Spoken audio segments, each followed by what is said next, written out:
Пайғамбарыбыз саллаллаху алейхи ва салламға иншалла салаваттан баштайлы. Себеби пайғамбар саллаллаху алейхи ва саллам өзгөчө жума күнүнө карата айткан бир хадиси бар. Бүгүнкү темабыз негизи бүгүн жума күнү маселеси боюнча сөз кылабыз. Жума күнү өзгөчө жума намазы. Жума күнү жана жума намазы маселеси боюнча.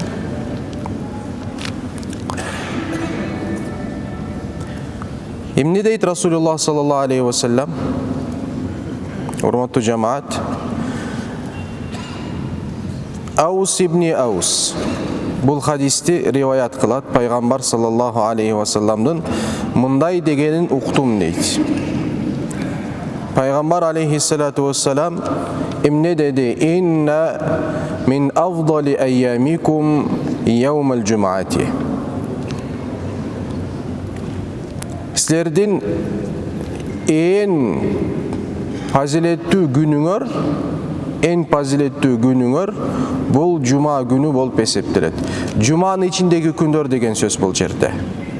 Жуманын ичиндеги бир жума, бир аптанын ичиндеги эң фазилеттүү күн кайсы күн дегенде эмне деп айтабыз ошол жерде? Жума күнү деп айтабыз. Инна min afdali ayyamikum yawmal jum'ati. Juma günü gündördün en faziletlisi bolup eseptilet.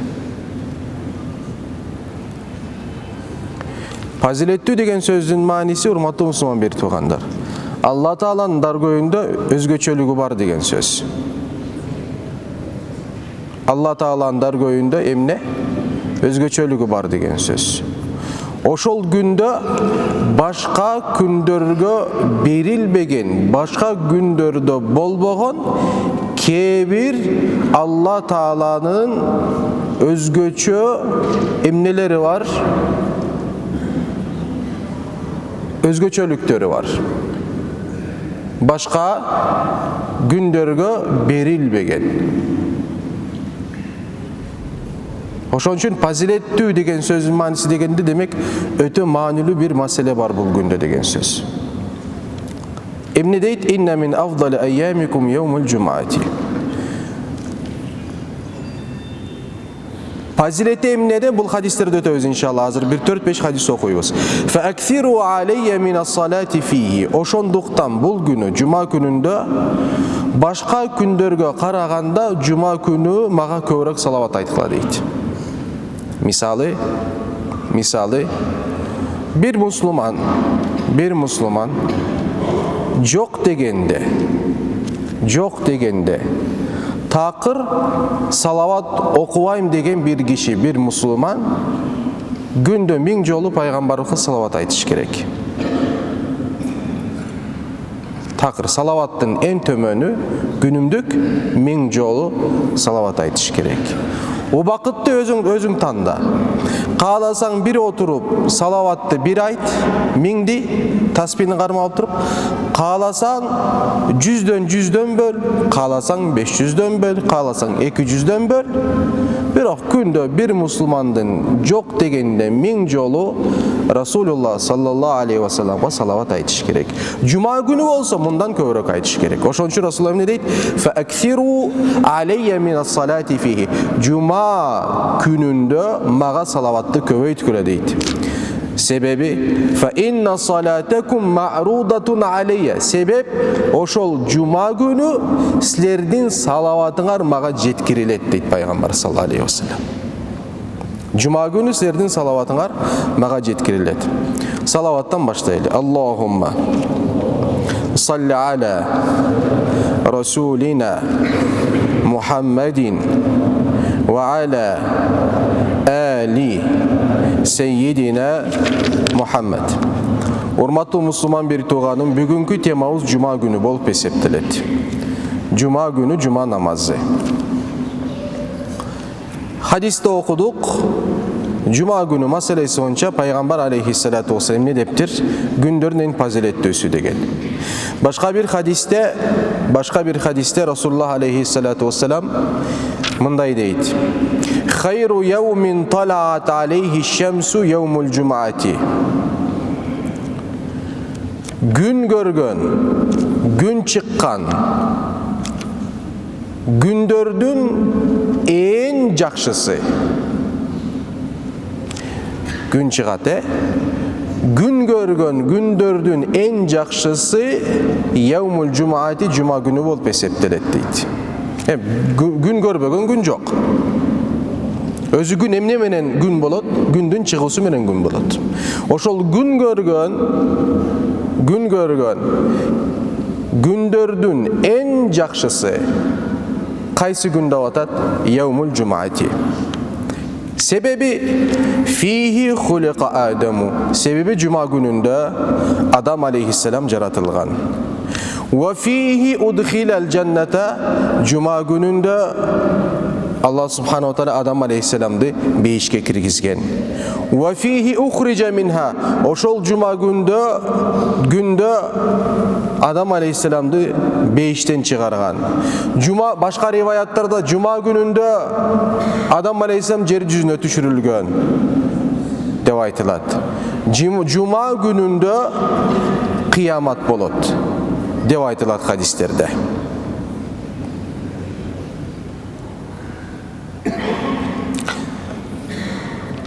Oşol sebepten cuma günü öte manülü. Cuma günü öte manülü. Cuma gündün manülülüğü cuma namazında. Urmatlı Müslüman bir tuğanlar. Oşol üçün cuma günü emne sebepten cuma devatalat. Cuma günü emne üçün cuma devatalat. Sebebi oşol cuma gündün içinde cuma namazı var. Cuma namazı, cuma degen sözün manisi emne? Cuma degen sözdün manisi toptolu degendi bildiredi. Biz mına oşol cuma gününde cuma namazına bütkül musulmanlar özü öte manülü bir mesele var.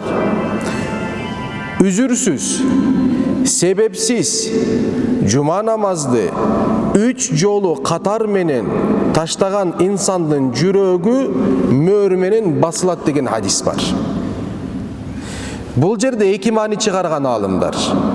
Kebir alımlar açık aykın бұл insan kapır boldu, dinden çıktı degen hüküm berişedi. Kebir insanlar aytat, münafık boldu deydi. Sebebi kebir hadiste aytat da 3 cumanı sebepsiz katar menen taştagan insan jürögünde nifak jaratılat deydi. Jürögünde ekijüzdülük jaratılat. Бұл insan ekijüzdü bolat deydi. Cuma namaz menen oynaboş kerek. Kaalasam bardım, kaalasam barbadım. Настроением бар, настроениема жараша болот дегенде мындай. Себеби cuma namazının ökümü parz bolup esептелет. Cuma namazının ökümü parz bolup esептелет. 5 vakit namaz kanday parz bolgon bolsa, cuma namazda ошондой parz bolup esептелет.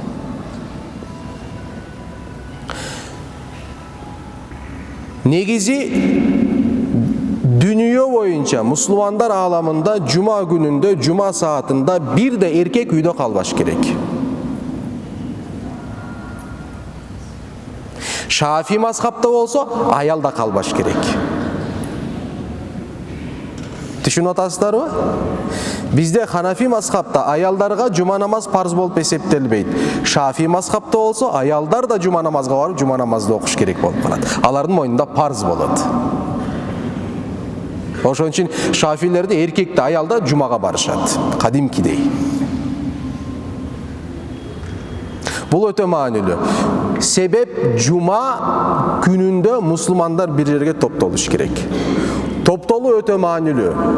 Oşol sebepten cuma dep ataldı. Бирок топтолуу эмне себептен топтолобуз дегенде бир гана дене менен топтолобузбу? Жок. Топтолуунун маңызы жүрөктөрү bir жерге келиш керек. Денелер эмес.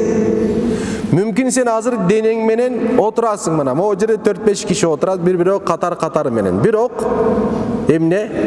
Бул мусулмандын жанында оң жагында отурган мусулманга жүрөгүндө бир мухаббаты жок, балки мага бир жек көрүү бар, балки ал аны жактырбайттыр, тигиндей мындай болушу мүмкүн. Бул жума намаздын маңызына терс болгон бир мамиле болуп эсептелет. Жума намаздан кийин кучакташуу, ошол себептен кучакташабыз биз. Алла Таала жумаңызды кабыл кылсын деп. Жума намаздын эмнесин аткаруу үчүн, максатын аткаруу үчүн. Биз жума намазга 2 рекет намазды окуу үчүн келебизби? Башкача айтканда, ошол жума намазынын 2 рекети жума намазынын маңызы болуп эсептелби же топтолуу маңызбы? Өзү Алла Субхана ва Таала жума намазынын 2 рекетин бизге эмнеге парыз кылган? Ошол жуманын маңызы болгон мусулмандардын бир жерге топтолуп, бири-бирөө менен эмне мамиле түзүүсү үчүн бул 2 рекет намаз парыз болуп атат. Келип туруп, биз ошол жерде топтолуп туруп 2 рекет намазды окуп атабыз. Максат бир бололу. Бир бололу. Бир деген сөздүн мааниси терең. Бир бололу деген сөз. 2 бөлөк болбойлу, 3 түрдүү болбойлу, 4 түрдүү болбойлу, чаржайыт болбойлу, жарылган болбойлу, бөлүнгөн болбойлу. Урматтуу жамаат, сөздөргө кулак салгыла. Бир бололу деп келип атабыз. Өткөн жумада дейм, өткөндө айт намазда өзгөчө басымдуулук кылганбыз. Бир улуттун үстүндө эч кандай бир кадыр баркы жок. Бир улуттун эч кандай бир өзгөчөлүгү жок. Кудайдын астында националисттик деген нерсе бул жок. Буларды биз дайыма айтып жатабыз. Могу жерде отургандар бардыгын айтып жатабыз. Эмнеге айтып атабыз? Ошол айтылган сөздөр сиздерге аманат. Бул сөздөрдү барган жерлерге буларды жайыш керексиңер, буларды айтыш керексиңер. Бул аманат болуп эсептелет. Канчалык деңгээлде булардын бардыгы айтылган болсо, жайылган болсо, азыркы биз жашап аткан көйгөй болбойт эле туугандар. Өтө өкүнүчтүү. Бул мындай бир тараптуу карабаш керек бул маселеге. Бул маселенин түйүнө караш керек.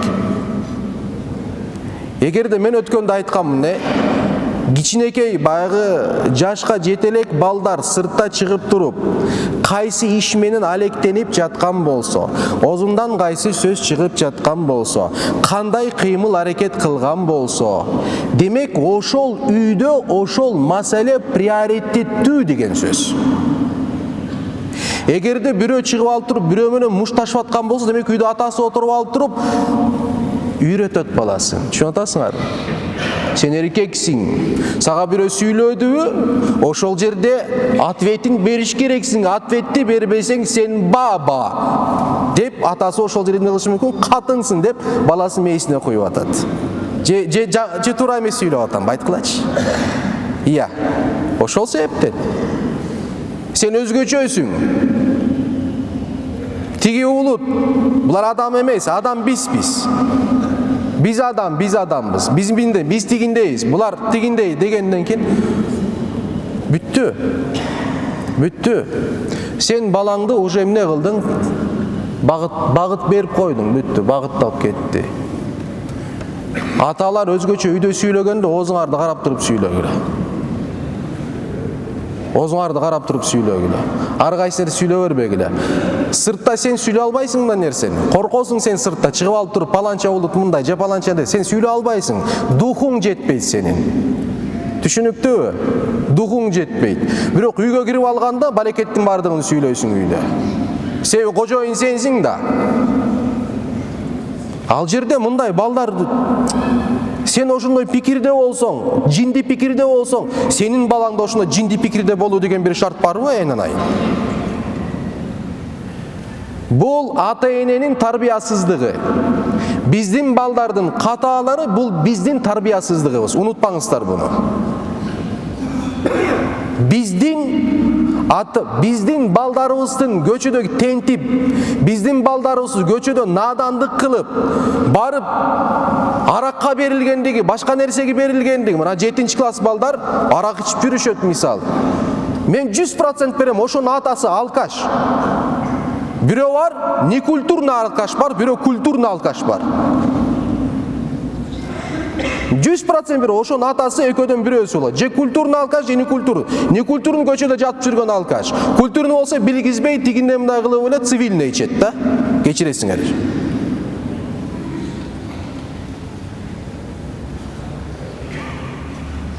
Жакшы адамдын баласын жаман болуусу чандай эле болот, туугандар. Кээ бир учурда гана болот ал. Алда ошолор сыноо үчүн эле болуп калат. Кудайдын өзгөчө бир сыноосу болот. Бирок Кудайдын жараткан мыйзамы бар да. Бир Кудайдын жараткан жалпы мыйзам бар, ошол мыйзам боюнча бүт нерсе кетет. Чандай эле Кудай Таала сыноо үчүн башкача өзгөртүп коет кээ бир маселелерди.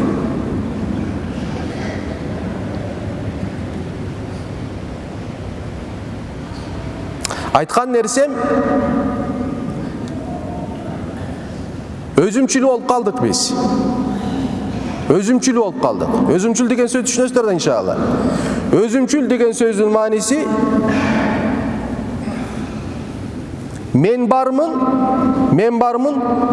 бүт нерсе менин тегерегимде болуш керек. Түшүнүктүүбү? Мен ортодомун, бүт нерсе мени айланыш керек. Мен эч качан айланбайм, мени айланыш керек деген сөз болуп калат. Башкача айтканда Кааба сенсиң. Башкача айтканда аз өзүмчүл, мечит менмин, Кааба менмин. Эң улуу менмин. Эң урматка татыктуу менмин. Бирок ислам дининде айтат, сен өзүңдү өзгөдөн жаман көрбөйүн, имандын даамын ала албайсың.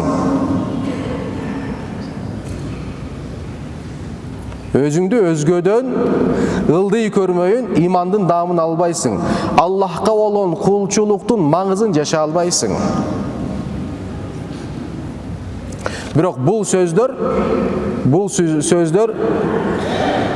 маңкурт бол, марионетка бол, акылыңды иштетпе, түшүнүктүү деген маанисинде сүйлөгөн жокмун. Үчүнчү, бунун дал өзүнүн колдонгон бир сөзүбүз бар го, мечиттин урматына аны колдонгум келбей жатат. 3 тамгадан турган бир сөз бар, ошол бол деген маанисинде эмес.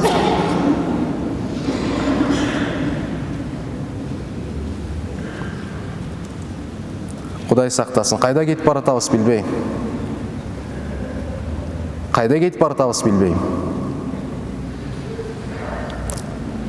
Окуяны чагылдырган посттарды окусаңар, ошол жерде комментарийди окусаңар, биримдикке чакырган адам жок. Биримдикке чакырган адам жок.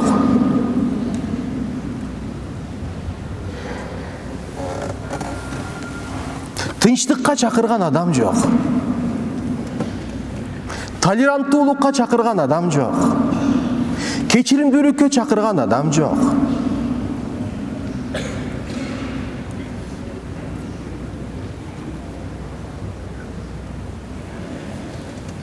Макул сен жазгандай болсун.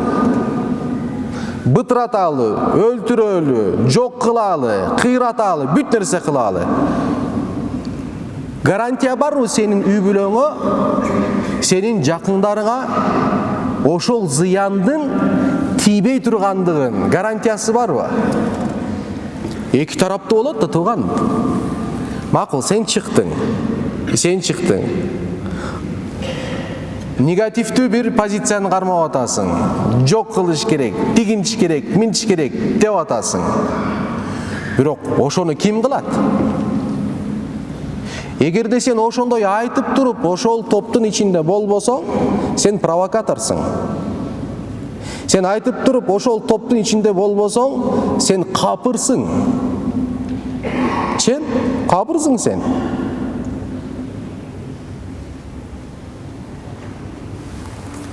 Эмне Facebook'ta, соцсетилерде кандай адамдар отурат билесиңерби? Сыртта чыгып бир сөз сүйлөй албаган. bir süйлөм түзө албаган. Мектепте жалаң 2 менен окуган двоечниктер. Ошолор отурат. Баягы жазган сөздөрдүн көргүлөчү, орфографиясын бир көргүлөчү, түзгөн сүйлөмдү көргүлөчү, айнанайындар. Аларга да караш керек. Же биздин деңгэл ошончолук түшүп кеттиби? Биздин деңгэл ошончолук түшүп кеттиби я?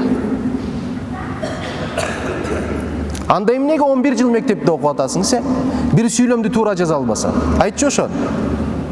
Бир сүйлөмдү туура жаза албасаң, 11 жыл мектепте эмне кылып жүрөсүң? Бирок алардын сөздөрү өтө популярдуу. Бул коркунучтуу бир нерсени көрсөтүп атат да. Коом ага окшогон адамдардан түзүлдү деген сөздү көрсөтөт да, Кудай сактасын. Бирөө да чыгып туруп, "Эй, оозуңду жап. Ошондой кыйын болсоң, анда бир эмгек жарат. Ошондой кыйын болсоң, бир пайдалуу бир иш кыл. Биз өзгөртүү киргиз."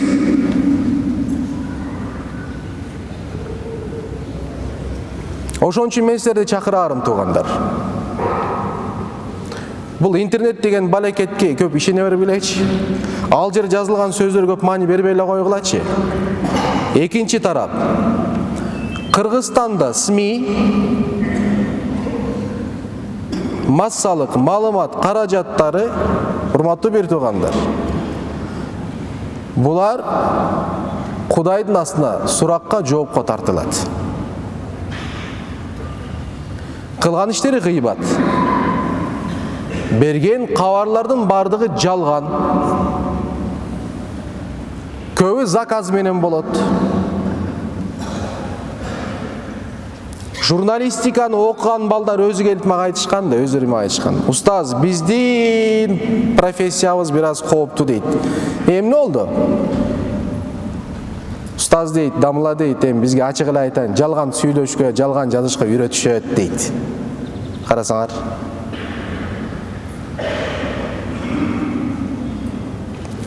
Алейхиссалату вассалам, кечиресиңер, Аллах субханаху ва таала аятта айтат: "Ин жаакум фасикум бинабаин фатабайяну." Эгерде силерге фасик болгон, күнөөкөр болгон бир инсан келип туруп бир кабарды бере турган болсо, жеткирген болсо, айта турган болсо, фатабайяну. Эмне кылгыла? Изилдегиле, иликтегиле, изилдегиле, иликтегиле, ошол кабардын башатына чейин жеткиле, кабардын булагына чейин жеткиле. Жетип туруп, ошол кабарга жетип туруп, кабардын анык экендиги тастыкталгандан кийин ал кабарды алып туруп башкага жеткирсең болот. Ага чейин бул кабарды башкага жеткирүү арам болуп эсептелет. Шариатта бул процессти ушакчылык деп атап коюшат. Ушакчылык болсо, адамдардын укугуна түзмө-түз кирүү болуп эсептелет. Эгерде ката кылып алган болсоң, эгерде туура эмес маалымат жеткирген болсоң, сен ага карата жала жапкан болосуң. Эгерде туура болсо да, эмне кылган жоксуң ал жерде? Иликтеген жоксуң. Алып туруп башка жеткирип койдуң. Туура болгон бир кабарды. Бул ушакчылык деп аталат. Туура болсо да ушакчылык болуп эсептелет. Ошон үчүн фатабайяну. Эмне кылгыла? Силерге бир кабар жеткен болсо, бул кабарды сөзсүз түрдө иликтегиле маселеси. Иликтегиле маселеси. Анан дагы бир маселеге бир аз көңүл буруп коеюн, туугандар. Мусулман бир туугандар. Алла үчүн, Алла Таала үчүн бир кадам таштаган учурда ойлонуп кадам таштаңыздар.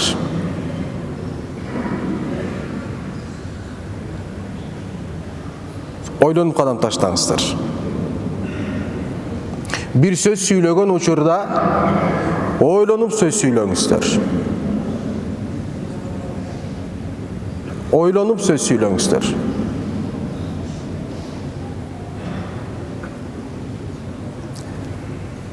Озуңдан сөз чыга элек, söz senin kulun. Эгеси сенсиң. Озуңдан сөз чыккандан кийин senin эgeң сөз болот, сен сөздүн кулу болосуң. Ошол себептен бир нерсе айтарда, бир жерге кадам таштарда, өзгөчө фитна маселелеринде өтө эмне болгула, өтө этият болгула. Bunun bir жолу бар. Расулуллах саллаллаху алейхи ва саллям бизге таштап кеткен. Бизге айткан, акыр заманда фитналар өтө көбөйүп кеткен деген, көбөйүп кетет деген пайгамбарыбыз. Акыр заманда фитналар өтө көбөйүп кетет. Фитна көбөйөт, мусулмандар бөлүнүп жарылат деген сөздөр айтылган. Я Расулалла, анда биз эмне кылабыз? Анда биз эмне кылабыз дегенде, жамаатка бекем болгула деген. Bir kişiye emez. Bir kişiye emez. 2 kişiye emez. 3 kişiye emez. 10 kişiye emez. 20 kişiye emez. Düşünüktü mü? Cemaat degen sözdün manisi oşol jerdin orçul bölügün emne kaysı kişiler tüzgün bolsa oşolorgo bekem karman kıla degen. Düşünüktü mü? Бұл birinci.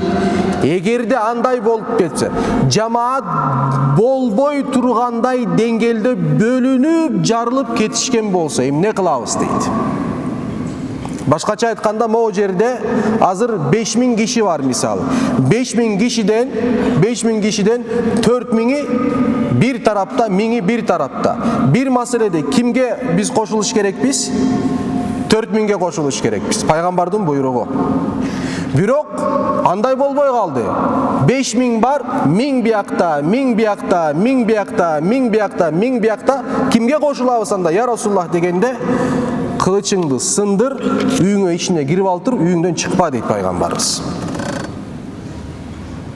Эмне кыл деген сөз? Ал фитнага кошулба деген сөз. Пайгамбарыбыздын бизге берген осуяты бул туугандар.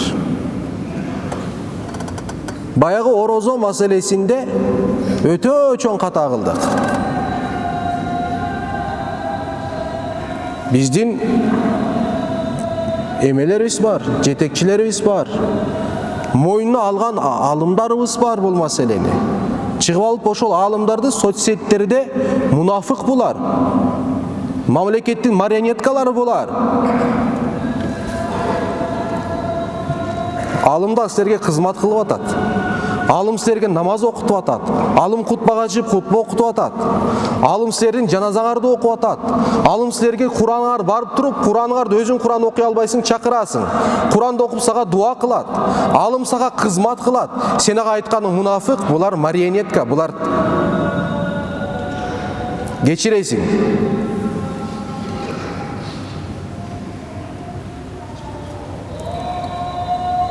Анда келгиле бирөөңөр чыгып могу жерде силер анда сүйлөгүлө. Келгиле жуманы силер өткөргүлө. Келгиле хутбаны силер кылгыла.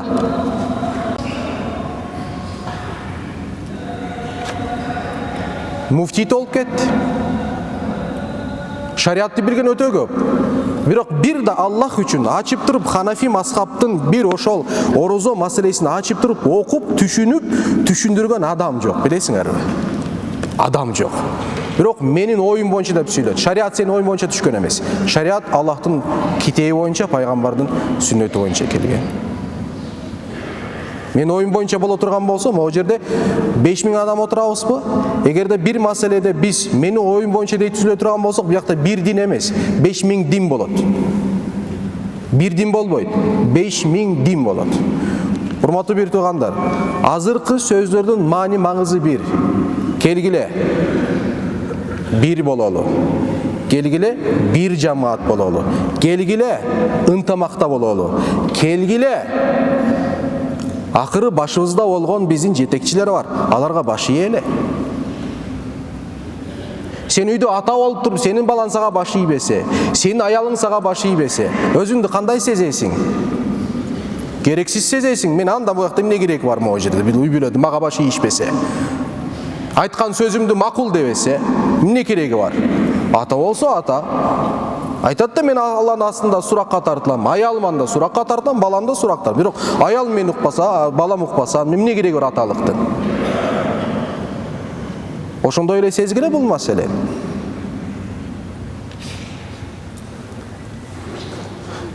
Айтканым өтө оор бир сухбат кылдык туугандар. Бир аз убактыңарды алып атам, бирок бул оор үчүн бир маселе болгондугу үчүн, макулбу?